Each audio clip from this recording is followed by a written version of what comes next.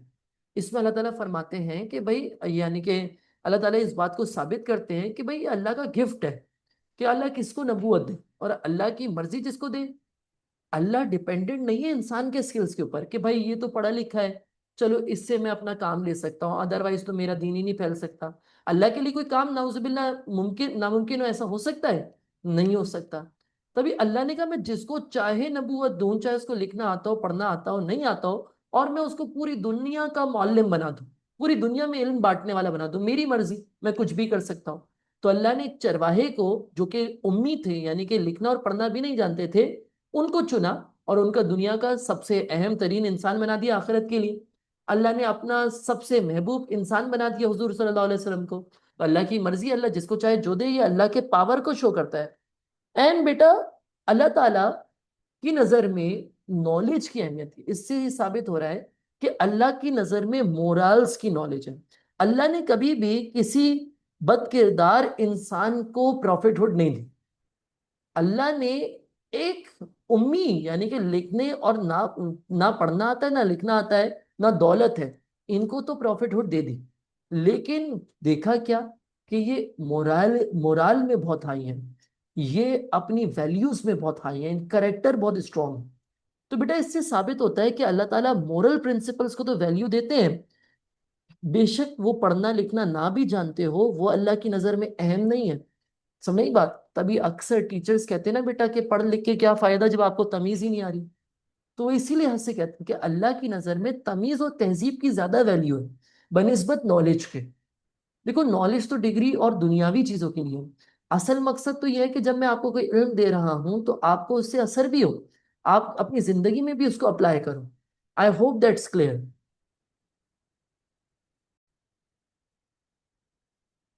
बेटा नेक्स्ट सवाल जो हमारे पास है वो है, describe how Quran was revealed from 610 to 632 सी। या फिर ये ऐसे भी कह सकता है कि describe how Quran was revealed over period of 23 years। ठीक है जी। भाई कुरान 23 साल के पीरियड में कैसे नाजिल हुआ, ये भी एक सवाल बन सकता है। या फिर वो आपसे कहे कि यार how Quran was revealed between 610 to 632 C.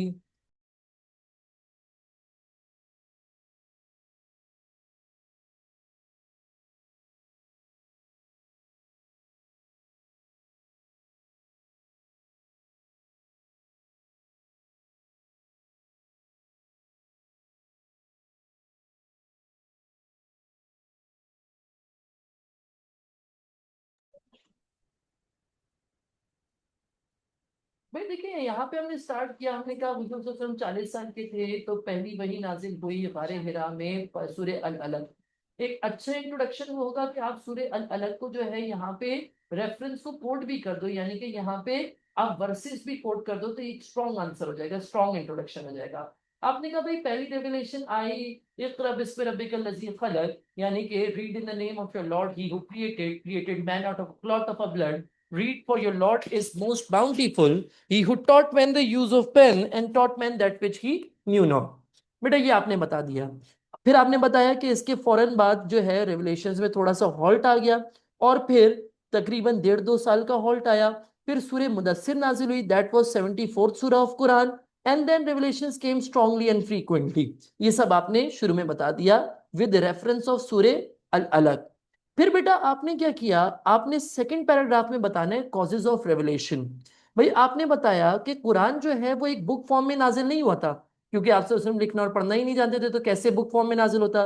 Rather it was an oral revelation sent according to the needs and condition of the time. मिसाल के तौर पे अभी मैंने आपको बताया कि सूर्य इखलास रिवील हुई थी when questions were asked by कुरैश regarding the oneness of Allah. अल्लाह कौन है, क्या है, क्यों है, कैसा है। तो फिर आयत नाजिल हो गई। तो बेटा यहां पर भी आपने क्या करना है, वर्सेस को कोट करना है। आपने कहना है say he is Allah the one and only, Allah the eternal the absolute, he does not beget nor is he begotten, and there is none like unto him. ठीक है जी। उसके बाद बेटा आपने क्या करना है, डिफरेंशिएट करना है बिटवीन मक्की एंड मदनी सूरा।